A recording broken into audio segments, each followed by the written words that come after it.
Komiteti për Politikë e Financa sot miratoi 7 pika të rendit të ditës për mbledhjen e së ejtës se ftuar nga kryesuesja Antigona Bityqi, e ku ishin të gjithë anëtarët e këtij komiteti si dhe nënkryetari i komunës Kujt Mgashi.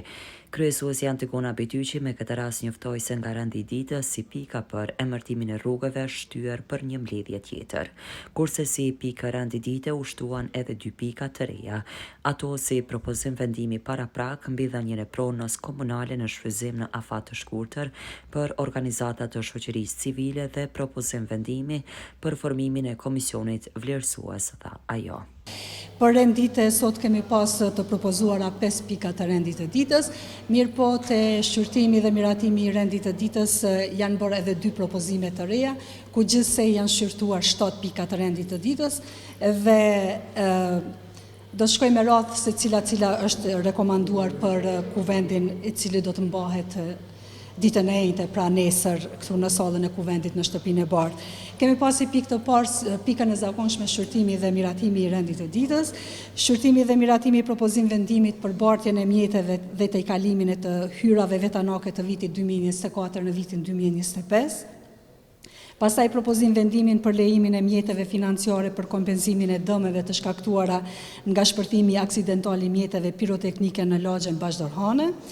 Shqyrtimi dhe miratimi i propozim vendimit për plotësimin e listës rezervë sipas vendimit për ndryshimin dhe plotësimin e vendimit të kuvendit të komunës së Prizrenit për emërtimin e rrugëve në territorin e komunës së Prizrenit të datës 15 dhjetor 2016 zonave të qarkullimit publik në komunën e Prizrenit,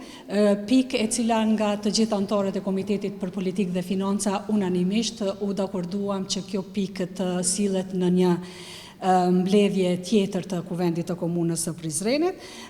edhe pse pati diskutime të gjata, arsyeja ishte sepse kjo pikë ka nevojë ende për shqyrtim që të bëhet plotësimi i listave rezervë me emrat të cilët do të emërtohen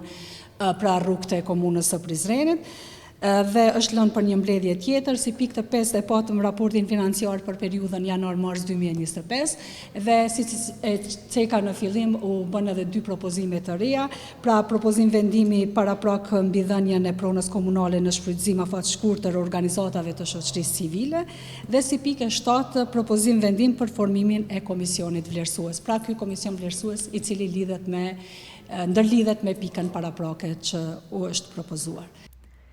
Mbledhja e kuvendit mbahet nesër me fillim në ora 10 dhe me këtë rendite që sot është miratuar nga Komiteti për Politikë e Financa.